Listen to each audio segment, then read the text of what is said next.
Deuteronômio capítulo 32, versículo 11. Amém? Diz assim a palavra do nosso Deus: como a águia desperta o seu ninho e se move sobre os seus filhos, estende as suas asas, toma-os e os leva sobre as suas asas. Vou repetir. Como a águia desperta o seu ninho e se move sobre os seus filhos, estende as suas asas, toma-os e os leva sobre as suas asas. Pai de infinita misericórdia, estamos diante da tua palavra, uma palavra de poder, uma palavra de promessa para o povo de Israel, mas para a tua igreja hoje. Que o teu Espírito Santo nos dê entendimento para compreender os ensinamentos do Senhor sobre nossas vidas.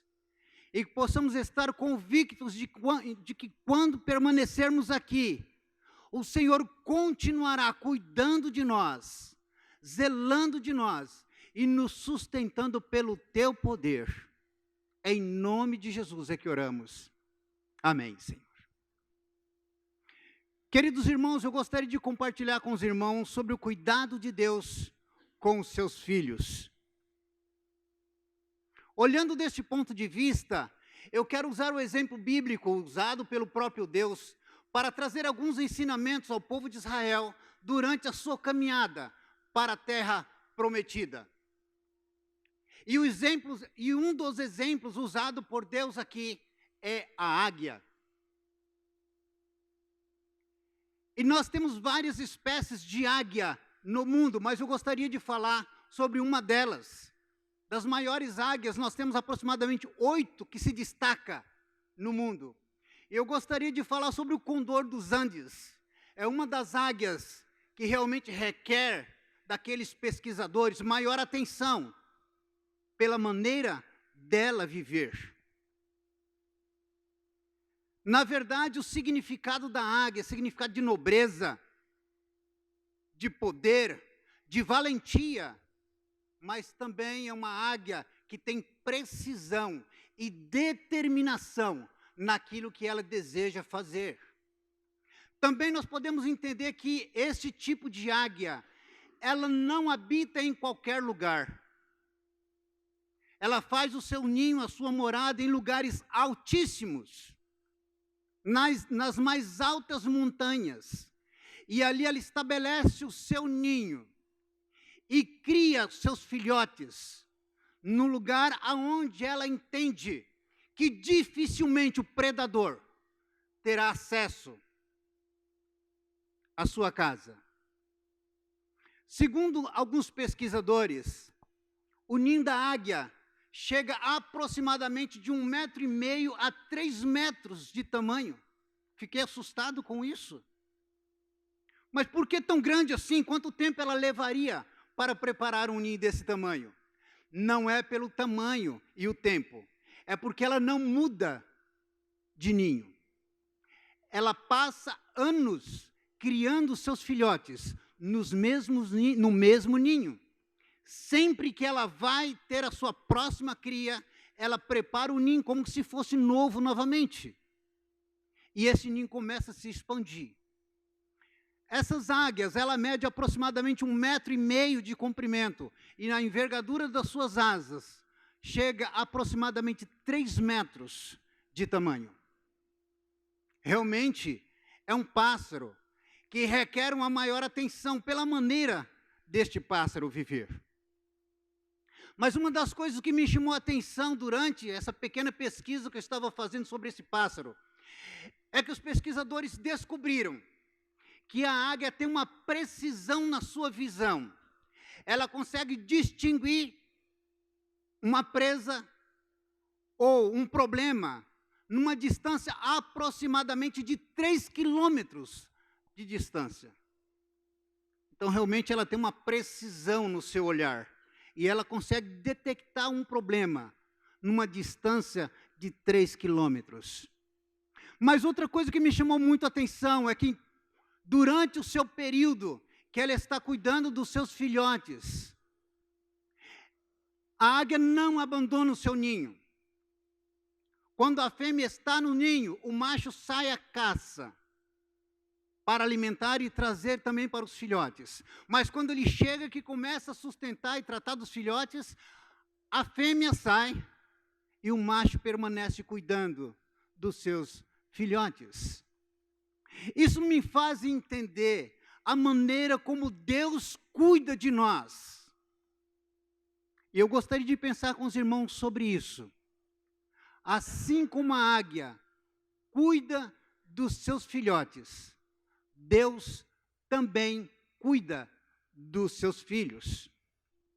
Quando Deus estava falando para o povo de Israel, naquele início de caminhada com eles, é para que eles pudessem entender que ninguém seria capaz de fazer o que Deus estava fazendo com eles.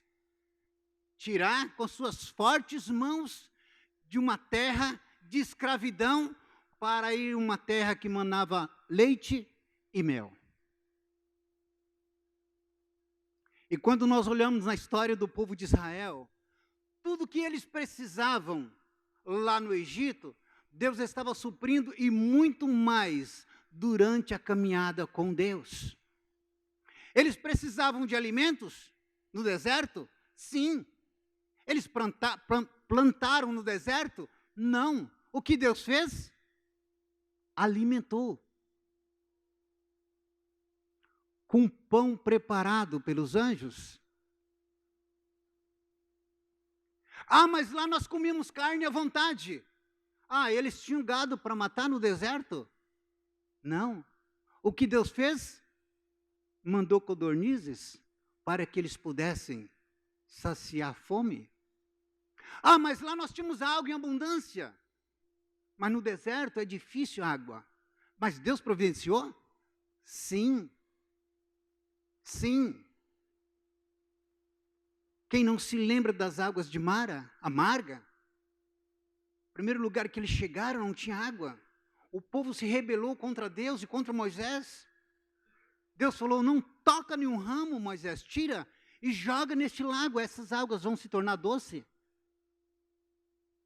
Queridos, eu entendo que a provisão de Deus vem de um meio em que jamais o ser humano pode acreditar que poderia sair desse jeito, poderia vir desta fonte, mas Ele vai fazer acontecer, porque Ele é Deus.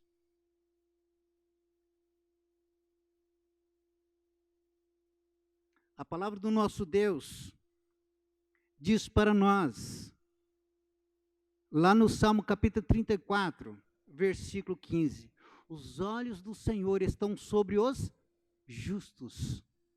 Os olhos do Senhor estão sobre os justos.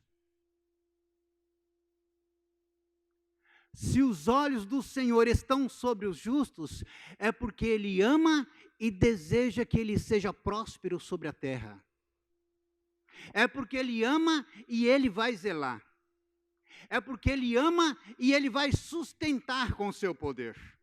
Lá em 2 de Crônicas, capítulo 16, versículo 9, diz assim a palavra do nosso Deus: pois os olhos do Senhor estão atentos sobre toda a terra, para fortalecer aqueles que lhe dedicam totalmente o coração. Os olhos do Senhor estão sobre aqueles que dedicam totalmente o coração. Não é a parte do coração, é totalmente o coração.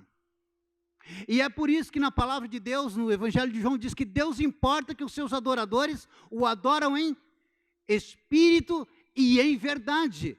Quando ele diz isso, é porque é possível alguém adorar, não estando em espírito, e tampouco transmitir verdades. Então ele faz questão. Ele é um Deus exigente, porque o que ele tem é o de melhor para os seus filhos. Quando nós olhamos desse ponto de vista, Deus é um Deus que cuida, dos seus filhos, eu entendo que Deus cuida dos seus filhos em meio às adversidades. Deus cuida dos seus filhos em meio às adversidades. Uma das coisas que me chamou a atenção, relacionado à águia, é a maneira com que ela treina os seus filhotes, para que eles aprendam também a voar. Segundo alguns pesquisadores, a águia prepara o ninho, e neste mesmo ninho que ela prepara para chocar os seus ovos, quando ela está chegando no término da preparação deste ninho, ela coloca alguns espinhos voltado para o meio do ninho, em volta do ninho e no meio do ninho. E sobre esses galhos e espinhos que ela coloca, ela solta a sua pluma para ficar um ambiente aconchegante e gostoso para os seus filhotes. E ela começa então a tratar dos seus filhotes. 45 dias, ele já eclode os ovos. E com 65 a 70 dias, eles já estão preparados para voar. Mas a mamãe águia e o papai continuam alimentando eles do que tem de melhor para eles. Mas eles começam a ficar tão confortável neste ninho, tão à vontade, que a águia começa a racionar a alimentação para eles. E numa distância um pouco mais longe, começa a acenar para eles, para que eles se lançam para começar a dar os primeiros voos.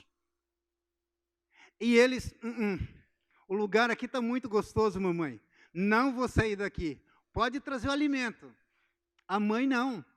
E ela começa a falar com seu filho, ela começa a comunicar através de alguns cantos, dizendo, venha, lance, venha junto conosco. Eles continuam ficando ali no ninho à vontade. Passa um dia, passa 2 dias, ela raciona a alimentação e começa a dar 2 vezes por dia, 1 vez por dia, mas o filhote não quer sair dali. Sabe o que ela faz? Ela vai lá e começa a tirar as penugem que ela soltou sobre aquele ninho, aonde estão os espinhos. E ela vai tirando. E o filhote vai se sentindo um tanto desconfortável naquele ambiente tão gostoso que era. E ele começa então a sair daquele lugar de conforto e vai para a borda do ninho, porque ali é mais seguro, não tem espinho. E a mamãe águia começa então a acenar para ele, chamando para que ele voe, para que ele comece a se movimentar. E eu creio que ele olha para baixo e vê aquele penhasco. O abismo é muito grande. E os dias vão se passando. Mas quando eu começo a olhar nessa história desta ave com seus filhotes, eu começo a olhar para a minha vida, a maneira como Deus trata comigo na minha caminhada para alcançar a terra prometida. Até parece que quando nós nos convertemos, aceitamos Jesus como Senhor e Salvador, a vida está muito boa, tudo muito gostoso, agradável. Parece que eu perco a visão da dimensão daquilo que Deus quer para a minha vida, em termos de filhos, que eu preciso ir um pouco mais longe. Porque todo pai deseja que o seu filho seja como ele, não é verdade? Talvez muitas vezes na profissão não consegue, mas sonhamos com o caráter. Uma das coisas que eu sempre falei, eu creio que já repeti isso aqui, dizendo para as minhas filhas, eu posso não deixar para vocês uma excelente conta bancária, mas eu quero que vocês entendam que o Deus que o pai serve é um Deus de poder, e vocês precisam servir esse Deus em todas as circunstâncias da vida de vocês. Quando Deus nos chama, Ele quer que nós sejamos também como seu Filho Jesus Cristo. É por isso que Ele veio à terra, para nos dar o exemplo. E somos seus irmãos. Cristãos são pequenos cristos, um exemplo de vida, de homem de Deus na terra, para mudar a sociedade, no sentido de obediência ao Senhor. E é por isso que o texto de Deuteronômio que nós lemos diz, como a águia desperta a sua ninhada, move-se sobre os seus filhotes, estende as suas asas, toma-os e os leva sobre as suas asas. Assim o Senhor o guiou, e não havia deuses estranhos no meio deles. Sabe o que a águia faz com seu filhote? Está na borda do ninho, e ele não quer voar. Sem que ele perceba, a mãe vem rapidamente e lança sobre ele, e pega pelo pescoço e solta ele naquele penhasco. E ele sai tentando se equilibrar de um lado para outro, porque é o seu primeiro voo. E quando ela percebe que o seu filhote não vai conseguir, vai chegar ao chão e vai se esborrachar, ela, num voo rasante, vem rapidamente e coloca sobre o seu filhote. Ele pousa sobre as suas asas e novamente ela conduz ele a um lugar seguro. A águia não faz isso uma única vez. Esse exercício vai se repetir até que ele aprenda a voar. Porque a mãe águia tem o seu filho como discípulo. Você nasceu para voar. Queridos, quando Deus nos chama, Ele nos chama para sermos como Ele. É por isso que a palavra de Deus diz que sem a santificação, ninguém verá o Senhor.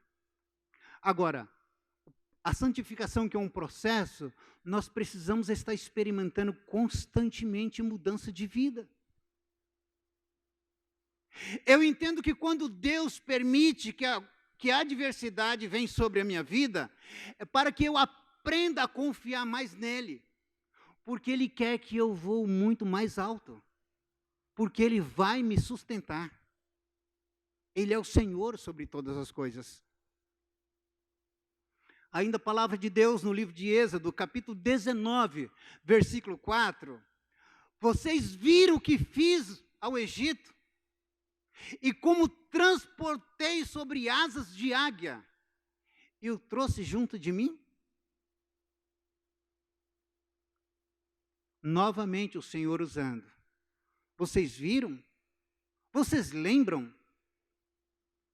Deus está fazendo o povo lembrar de como eles viviam no passado e como eles estavam vivendo no presente. Queridos, às vezes nós esquecemos da vida que nós vivíamos no passado. E Deus tem nos abençoado tanto que nós começamos a olhar ao redor de coisas que acontecem, que podemos alcançar, e nós esquecemos aonde nós estamos. Esquecemos de olhar para trás e dizer: Deus, muito obrigado, porque aqui tem nos ajudado o Senhor. O Senhor tem me sustentado, o Senhor tem me abençoado. Eu creio que é um tempo para nossas vidas, enquanto igreja, de pararmos de lamentar, de murmurar, de questionar. É tempo de agradecer. É tempo de agradecermos. Durante o período que estava sendo ministrado as músicas aqui, eu disse: Deus, como é tão gostoso isso, como isso fala com a gente, mexe com o coração da gente. E nós somos tão falhos e pecadores, e Deus nos coloca melodias tão preciosas, e nós nos emocionamos, nós choramos, nos derramamos diante do Senhor. Se já é bom aqui, imagina o que nos espera. Imagina o que te espera na eternidade. Imagina o que Deus tem preparado para você.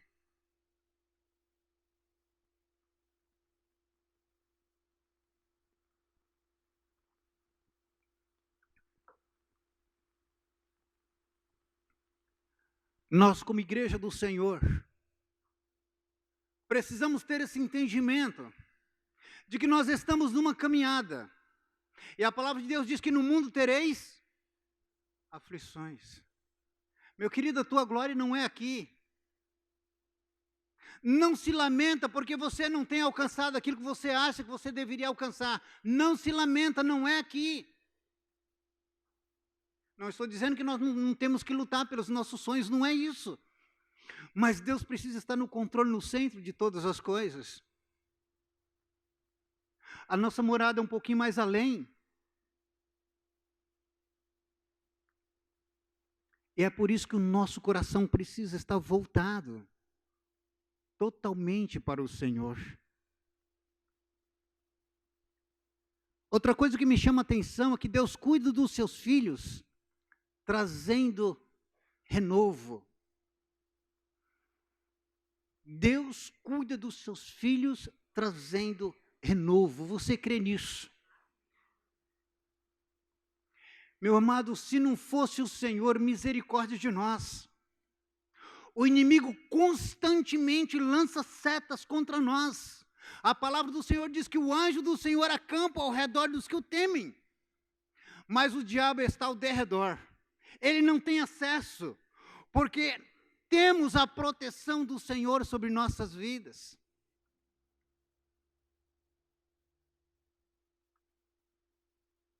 A águia, eu fiquei surpreso. Ela chega a viver de 65 a 70 anos. Que idade? Quase a idade do ser humano. E segundo o salmista, o que passa disso é canseiro e enfado. Mas, amados, uma coisa me chamou a atenção. Há um período na vida da águia que ela tem que tomar uma decisão drástica. E é quando ela chega de 35 aos 40 anos.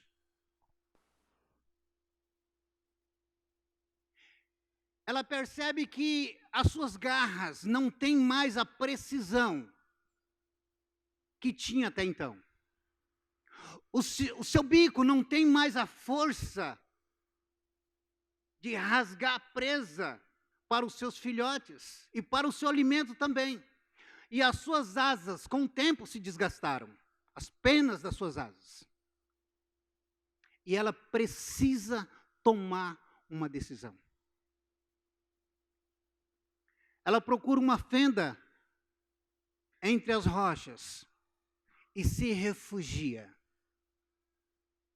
Ela fica 5 meses sem aparecer. Debilitada, sem forças, não podendo se alimentar. Sabe o que ela faz? Ela começa a bater o seu bico de um lado para outro. E ela vai batendo constantemente. Ela começa a perder a parte do seu bico. Quando começa a renovar novamente o seu bico, ela então com o seu bico começa a arrancar suas garras, que estão frágeis, desgastadas. Depois que vem esse renovo, ela então com as garras e com o seu bico, começa a arrancar suas penas, gastas pelo tempo. 5 meses depois, aquela águia está totalmente renovada para voltar a voar novamente e fazer tudo o que estava fazendo. Há um texto da palavra de Deus em Isaías capítulo 40, verso 31, que nos diz o seguinte: mas os que esperam no Senhor renovarão as suas forças, subirão com asas como águia, correrão e não se cansarão, caminharão e não se fadigarão. Mas os que esperam no Senhor. Querido, a nossa alegria é que nós servimos um Deus que Ele pode no amanhecer, no dia de amanhã, Ele pode se revelar a mim. E os sonhos dEle podem vir à tona na minha vida. Porque é o tempo de Deus. E eu fico imaginando, se Deus cuida de uma ave, que nós olhando assim parece que é tão insignificante. E não é isso que a palavra de Deus diz para nós no livro de Mateus? Se eu sustento os pássaros no campo, que não plantam, como eu não vou cuidar de vocês? Se eu dou veste para os lírios do campo, que nem o rei Salomão se vestiu como um deles, como eu não vou cuidar de vocês, não vou sustentar vocês? A palavra do Senhor, um pouquinho antes, no versículo 29 do capítulo 40, diz que Deus dá vigor ao cansado e multiplica as forças àqueles que não têm nenhum vigor. Ele é o Deus que restaura, Ele é o Deus que renova, Ele é o Deus que faz coisas novas. A minha pergunta é: como está a sua vida com Deus? Como está a sua caminhada com Deus?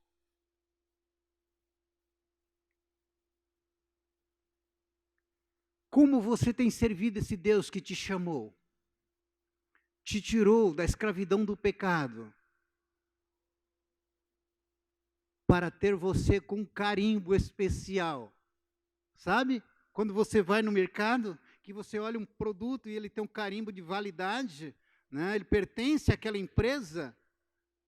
Eu entendo que nós fomos selados também com o Espírito Santo, porque a palavra de Deus diz isso. Se nós fomos selados, nós pertencemos a alguém. E esse alguém é Jesus Cristo. Esse alguém é Jesus Cristo. Você pertence a Ele. A palavra de Deus diz para nós que nós não fomos comprados com coisas corruptíveis deste mundo, como ouro e prata, mas fomos comprados com o precioso sangue de Jesus Cristo, vertido na cruz do Calvário. Amém? Você é uma pessoa de grande valor.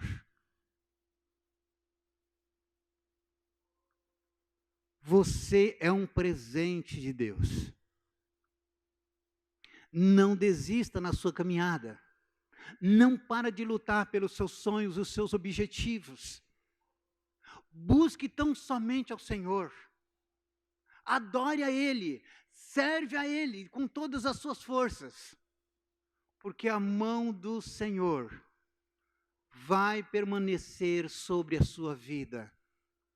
E no tempo oportuno de Deus, a sua graça vai se manifestar e os seus sonhos vão ser realizados no Senhor, para a glória e honra do nosso Deus.